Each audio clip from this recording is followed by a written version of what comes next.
મહિલા બે બાળક સાથે આપઘાત કરતા રેલવે ટ્રેક પર પહોંચી પતિના દારૂ પીવાની આદતથી કંટાળી આત્મહત્યા કરે તે પહેલા રેલવે પોલીસે બચાવી પતિને બોલાવી કાઉન્સેલિંગ કરી ઘરે મોકલ્યા. સુરત રેલવે પોલીસની સી ટીમ અને વડોદરા યુનિટની સર્વેલન્સ સ્કોડે એક મહિલા અને તેમના બે બાળકને આત્મહત્યાના પ્રયાસમાંથી બચાવીને તેમને તેમના પતિને સોંપી દીધા હતા. મહિલા પતિના દારૂ પીવાના ત્રાસથી કંટાળીને બાળકો સાથે રેલવે પાટા પર બેસી ગઈ હતી. મળતી માહિતી પ્રમાણે રાત્રે Surat railway police inspector H.D.. વ્યાસના માર્ગદર્શન હેઠળ નાઇટ ડ્યુટી પર પોલીસ કર્મીઓ પેટ્રોલિંગ કરી રહ્યા હતા.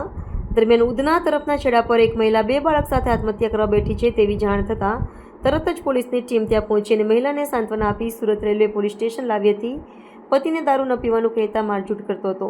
પૂછપરછમાં મહિલાએ પોતાનું નામ 28 વર્ષીય નિકિતા અને મૂળ વતન બિહાર જણાવ્યું હતું. મહિલાએ જણાવ્યું હતું કે તેમના પતિ અવારનવાર દારૂ પીને આવીને મારઝૂડ કરે છે. તેઓને દારૂ ન પીવાનું કહેતા પતિ ગુસ્સે થાય છે. આ ત્રાસથી કંટાળીને તેઓ ઘરેથી બાળકો સાથે નીકળીને સુરત રેલવે સ્ટેશન પર આત્મહત્યા કરવા આવ્યા હતા. પોલીસે મહિલા પાસેથી પતિનો મોબાઈલ નંબર મેળવીને તેમને સ્ટેશને બોલાવ્યા હતા અને બંને પતિ પત્નીનું કાઉન્સેલિંગ કર્યું હતું.